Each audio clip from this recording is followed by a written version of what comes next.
তৌহিদি জনতা, আমরা বলতে চাই ওই প্রিয়ঙ্কাকে আজকে ফ্রান্সের প্রেসিডেন্টের সহযোগিতায়, রাষ্ট্রীয় সহযোগিতায় যেই বদমাইশ জনাব মুহাম্মদ রাসূলুল্লাহ সাল্লাল্লাহু আলাইহি ওয়াসাল্লামের চিত্র ভঙ্গ করেছেন, তার ছবিকে ভঙ্গ করেছেন।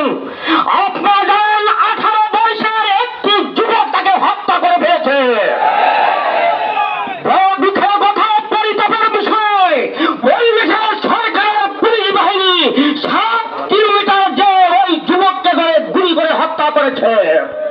আমরা আল্লাহর কাছে দোয়া করব, আল্লাহ তুমি ওই ভাইকে জান্নাতের ভিতরে তুমি কাম দান করে দাও। আপনারা জানেন আজকে বাংলাদেশের প্রত্যেকটা জয় ইসলামী আন্দোলনের পক্ষ থেকে প্রতিবাদ সভায় বৃক্ষ অনুষ্ঠিত হতে যাচ্ছে। গত সোমবার, গত মঙ্গলবার আপনারা দেখেছেন এই সাহেব চরমুনার নেতৃত্বে ঢাকার ফ্রান্সের দূতাবাসকে ঘেরাও কর্মসূচি পালন করেছে। অত্যন্ত সুসংবাদ, খুশির সংবাদ। শুধু বাংলাদেশে নয়, তারা বিশ্ব সেই দিনের ইসলামী আন্দোলনের এই জনসভাকে তারা স্বাগত জানিয়েছে।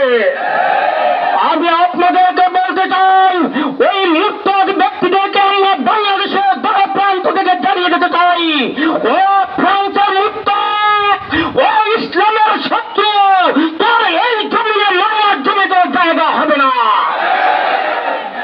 কাজী ভাইয়ের বন্ধুরা, আপনারা কষ্ট করে এসেছেন, আপনারা গান জয়েছেন। আমি মনে করি হাজারা আমার নবীদের সুপারিশ করা কোনো নবী সুপারিশ করতে পারবেন না। তো যদি আজকে রসুলের আশিকের জন্য, রসুলের প্রেমের জন্য যদি আমরা পড়ে থাকতে পারি, আমি আশা করি হাজারা ময়দানে আমার রসুল আমাদেরকে সুপারিশ করবেন। বাংলাদেশ সরকারকে বলবেন, আপনি আমাকে বিলম্বে সংসদ অধিবেশনের মাধ্যমে ফ্রান্সের সকল পণ্য বাতিলের বন্ধের ঘোষণা করে দেন।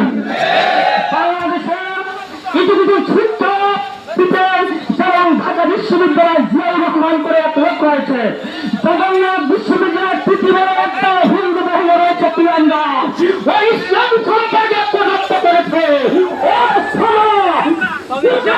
বাংলাদেশের মুসলমানদের কাছে চাইতে হবে, বাংলা জমি হবে না। সাথে সাথে বাংলাদেশ সরকারকে বলবে ফ্রান্সের সাথে কূটনৈতিক সম্পর্ক ছিন্ন করে দেওয়া। কারণ এই দেশের সম্পর্ক রাখলে বাংলাদেশের কোনো লাভ হবে না।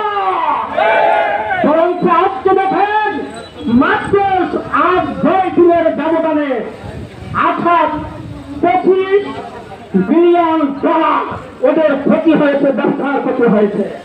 এবং আমি বাংলাদেশের সকল বন্ধুদেরকে বলবো, বাংলাদেশ সরকারকে বলবো, ফ্রান্সের সকল পণ্য বাংলাদেশে আনা বন্ধ করে দেওয়া। এবং বাংলাদেশে যে রাষ্ট্রদূত রয়েছে, আমাদের সরকার তাকে প্রয়াস করে, তার কাছে আমাদের পক্ষ থেকে, বাংলাদেশের জনগণের পক্ষ থেকে আপনি তাকে জিজ্ঞাসিত করুন যে তোমার দেশের প্রেসিডেন্ট আমার নবীর জন্য যে কাজ করেছে, এটা বাংলাদেশের মানুষরাই শুধু বিশ্বের কোনো মুসলমান ওকে ক্ষমা করবে না। কাজে বন্ধুরা আমার, আজকে সকল দলের সমন্বয় আমরা যেই আজকে এই বিক্ষোভে